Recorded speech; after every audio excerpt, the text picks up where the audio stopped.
ఒక సామాన్య పాలమూరు బిడ్డ ఇవాళ తెలంగాణ గద్దెనెక్కిన జననేత. ఎస్, గౌరవ సీఎం శ్రీ రేవంత్ రెడ్డి గారంటే గెలుపోటములకు లొంగని ఒక ఉప్పెన. 2006లో మిడ్జిల్ మండలం నుంచి ఒక స్వతంత్ర జెడ్పీటీసీగా మొదలైన వారి ప్రస్థానం ఇవాళ సీఎం పీఠం దాకా చేరిందంటే దాని వెనుక ఉన్నది 20 ఏండ్ల నిఖార్సైన పోరాటం. నాడు కేసీఆర్ సర్కారు అరాచకాలను ఎదిరించి ఒంటరి పోరాటం చేసిన మొండి ఘటం ఈ రేవంత్ అన్న. బిడ్డ నిశ్చితార్థం రోజే జైల్లో పెట్టి మానసికంగా కుంగదీయాలని చూస్తే అదే జైలు గోడల మధ్య శపథం చేసి సింహం లెక్క బయటకొచ్చిన గొప్ప లీడర్ ఆయన. 2018లో కొడంగల్లో ఓటమి ఎదురైతే అందరూ ఇక ఆయన కథ ముగిసిందన్నారు.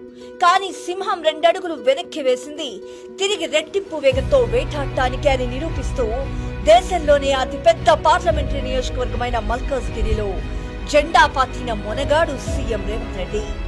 సీఎల్పీని విలీనం చేసుకుని తెలంగాణలో విపక్షమే లేకుండా చేయాలని నాడు కేసీఆర్ కుట్రలు చేస్తే ఉన్న కొద్ది మందితోనే గడీల పాలనపై గర్జించిండు. పీసీసీ అధ్యక్షుడిగా పదవి బాధ్యతలు తీసుకున్నప్పుడు ఎన్నో విమర్శలు, ఎంతో ప్రతిఘటన. కానీ వాటన్నింటినీ తట్టుకుంటూ కాంగ్రెస్ పార్టీ అగ్రనేత గౌరవ శ్రీ రాహుల్ గాంధీ గారి భారత్ జోడో యాత్రను భుజానికెత్తుకొని కాంగ్రెస్ శ్రేణుల్లో సరికొత్త ఊపిరిలో దిండు సీఎం రేవంత్ అన్న.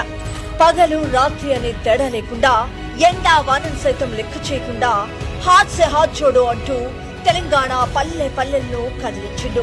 రేవంత్ అన్న నాడు నడిచిన ప్రతి అడుగు ప్రగతి భవన్ గడీలను బద్దలు కొట్టే తూటాలైంది. బెదిరింపులకు నాడు ఎంత మాత్రం బెదరలేదు. అక్రమ కేసులకు ఏ మాత్రం విరవలేదు. మడమ తిప్పని పోరాటాలతో నాడు రాక్షస పాలనకు చరమగీతం పాడి నేడు సామాన్యుల కోసం ప్రగతి భవన్ తలుపులు తెరిచి ప్రజాపాలనకు శ్రీకారం చుట్టిన మహానేత సీఎం రేవంత్ రెడ్డి గారు.